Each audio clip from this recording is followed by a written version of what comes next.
कविता म्हणजे शब्दांमध्ये ओथंबून आलेलं मन. आणि जेव्हा ते मन स्त्रीचं असतं तेव्हा त्या ओळींना एक वेगळीच खोली मिळते. आज आपण भेटणार आहोत अशा एका कवयित्रीला, ज्या आपल्या कवितांमधून स्त्रीचं मन, निसर्गाचा नाद आणि जीवनातील गूढ भावनांचा प्रवास व्यक्त करतात. त्यांच्या लेखणीतून उमटलेले शब्द म्हणजे जणू पाण्याच्या तरलतेसारखे, कधी मृदू, कधी तीव्र, पण नेहमी मनाला स्पर्शून जाणारे. आज आपण अशाच प्रकारच्या कविता ऐकणार आहोत. त्यासाठी आकाशवाणीच्या स्टुडिओमध्ये आलेल्या आहेत रीमा राजन भोसले मॅडम. मॅडम, तुमचं स्वागत आहे. नमस्कार. नमस्कार. तर श्रोतेहो, सुरुवातीला ऐकूया पाणी गर्भातले. स्त्रीच्या आयुष्यातील प्रत्येक टप्प्यावर पाण्याशी असलेलं तिचं नातं या कवितेत सांगितलं आहे. डोळ्यातलं, संसारातलं आणि गर्भातील पाणी, संघर्ष, ममता आणि जीवनाचा ओलावा व्यक्त करणारी ही हृदयस्पर्शी कविता आहे. ऐकूया. पाणी गर्भातले. जसे डोहात पाणी तसे स्त्रीच्या डोळ्यातही. जसे डोहात पाणी तसे स्त्रीच्या डोळ्यातही. कधी उंजळभर पाण्यासाठी वणवण, तर कधी गळक्या छपरातून ओघळणाऱ्या पाण्यासाठी ठिकठिकाणी मांडलेली भांड्यांची आरास.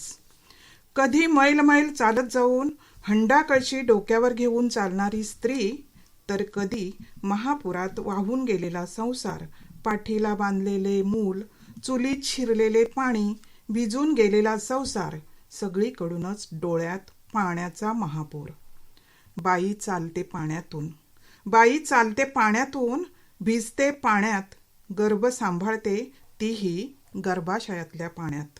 आणि पाण्याच्या शोधातही बाई पाण्यातील गर्भाशी बोलते. पाण्याच्या शोधातही बाई पाण्यातील गर्भाशी बोलते. संसार फुलवते तिच्याही नकळत, फरफटत राहते ती स्त्री, पाण्याशी बोलत राहते ती स्त्री, पाण्याशीच बोलत राहते. हुंदका. अजून जन्म न घेतलेल्या मुलीचा गर्भातून उमटलेला करुण हुंदका. आई, मला का नकोसं केलंस, असा हृदयद्रावक प्रश्न विचारते ही कविता. स्त्री भ्रूण हत्येवर तीव्र भाष्य करणारी ही संवेदनशील रचना आहे. ऐकूया. हुंदका. डोळे तुडुंब भरले, डोळे तुडुंब भरले, गर्दी आसवांची झाली. आई का साऱ्यांना अशी मी नको नको झाली. आई का साऱ्यांना अशी मी नको नको झाली. तुला दबाव टाकती बघ सारे घरातले, तुला दबाव टाकती बघ सारे घरातले, तुझे हुंदके ऐकते तुझे बाळ गर्भातले. तुझा काय दोष झाला, तुझा काय दोष झाला, गर्भ मुलीचा राहिला. आई बाबांना सांग ना, नको माझ्यावर घाला. मी घेईन उंच झेप, मी घेईन उंच झेप, दिवा बनून राहीन, घर नुपूर पाऊली, आई बाबा मी पाहीन. नका मारू मला असे मी रडते गर्भात, नका मारू मला असे मी रडते गर्भात. आई दाटतात तुझे आसू, डोळे माझेही भरतात. आई दाटतात तुझे आसू, डोळे माझेही भरतात.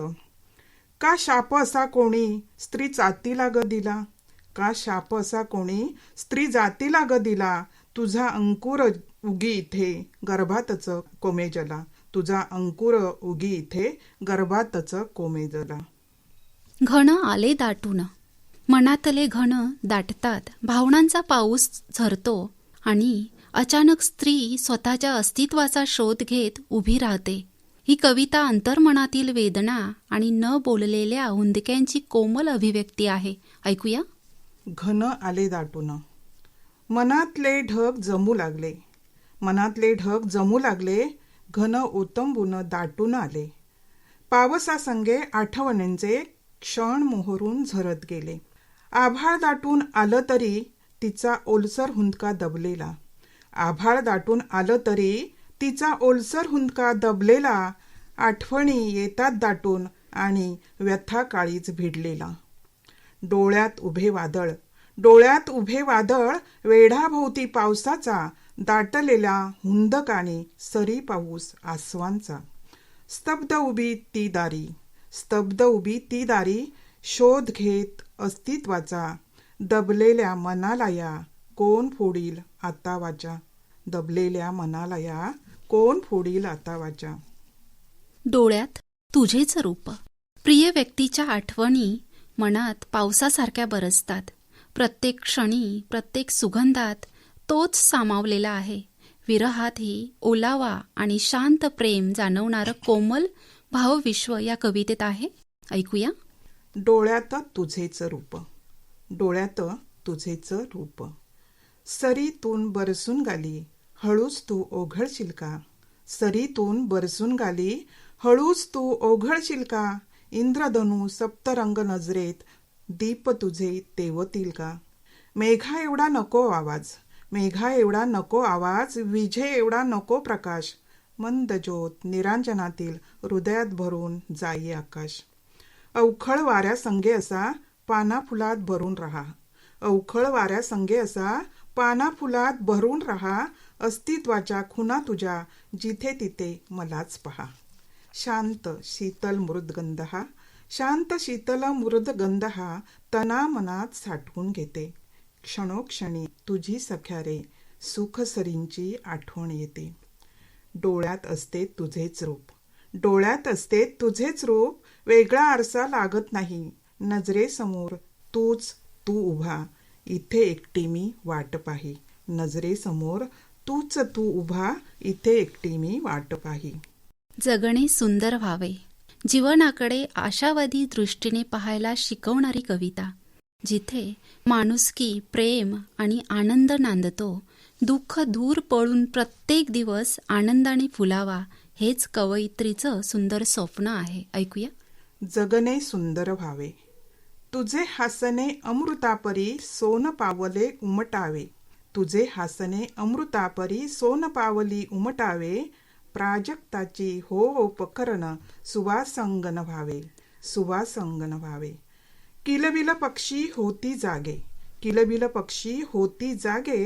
अलगत किरणाने उतरावे, अंगण सजुदे रांगोळ्याने. घरकुल मंदिर व्हावे, घरकुल मंदिर व्हावे. वळणावरही मार्ग दिसू दे, ध्येयालाही पंख मिळावे. जे जे इच्छित हवे हवे ते अंबर कवेत यावे, जे जे इच्छित हवे हवे ते अंबर कवेत यावे. अवघे अडसर दूर होऊनी, अवघे अडसर दूर होऊनी. यशपथ हे खुलून जावे, भरून यावे रंग नभीचे. वाऱ्याने गीत गावे, वाऱ्याने गीत गावे. दुःखाची ना झालर कोणा, दुःखाची ना झालर कोणा. कुणींना छोटे मोठे व्हावे, आनंदाने गीत सुखाचे. ऋणुजुन ऋणुजुन यावे, ऋणुजुन ऋणुजुन यावे. अशीच व्हावी किमया सारी, माणूस व्हावा माणूस व्हावे. दूर पळावे अरिष्ट अन हे जगणे सुंदर व्हावे, हे जगणे सुंदर व्हावे. प्राजक्ताने यावे गाली. ही कविता प्रेम, आनंद आणि शांततेच्या सुंदर भावनेची आहे, जिथे मन, नातं आणि जगणं प्राजक्तासारखं सुगंधित आणि आनंददायी होतं. ऐकूया. प्राजक्ताने यावे गाली. तव सुखाच्या हिंदोळ्यावर मी आकाशी झेप घ्यावी, तव सुखाच्या हिंदोळ्यावर मी आकाशी झेप घ्यावी.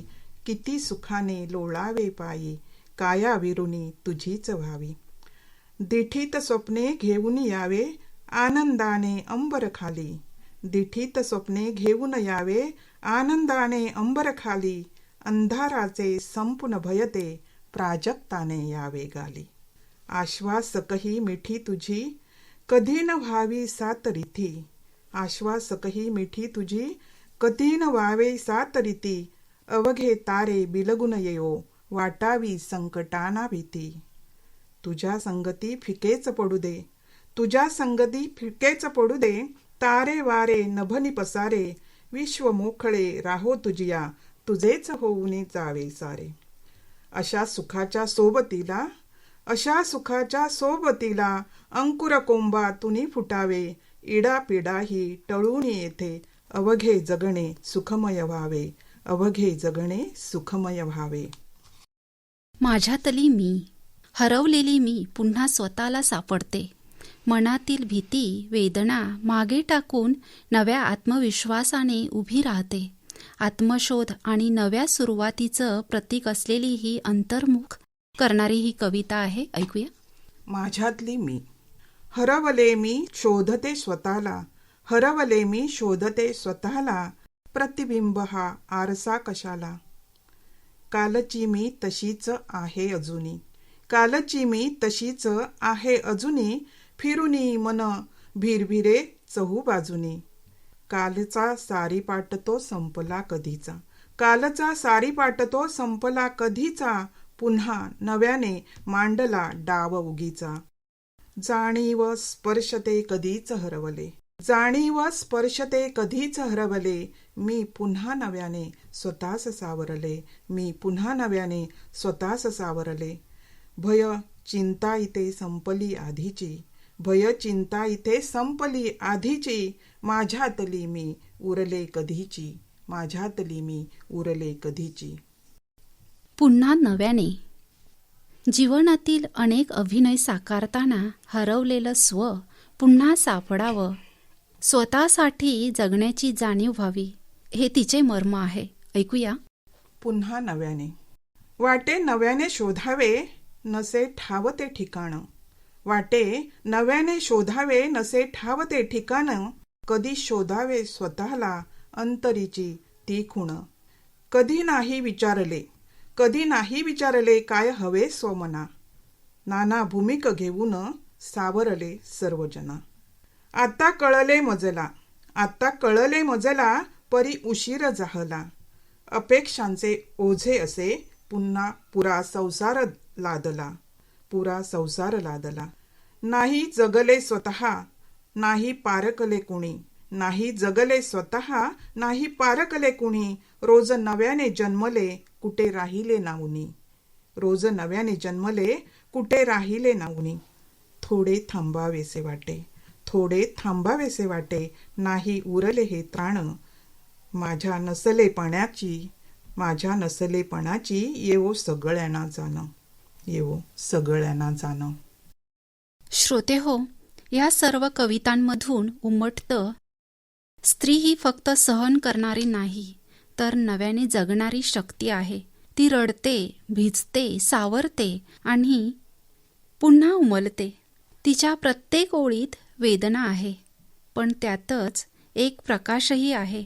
हा काव्यप्रवास म्हणजे तिच्या आत्म्याचं दर्शन, जिथे प्रत्येक थेंबात, प्रत्येक नजरेत आणि प्रत्येक श्वासात ती पुन्हा नव्याने जन्म घेते. मॅडम, तुम्ही इथे आलात त्याबद्दल तुमचे आभार. धन्यवाद.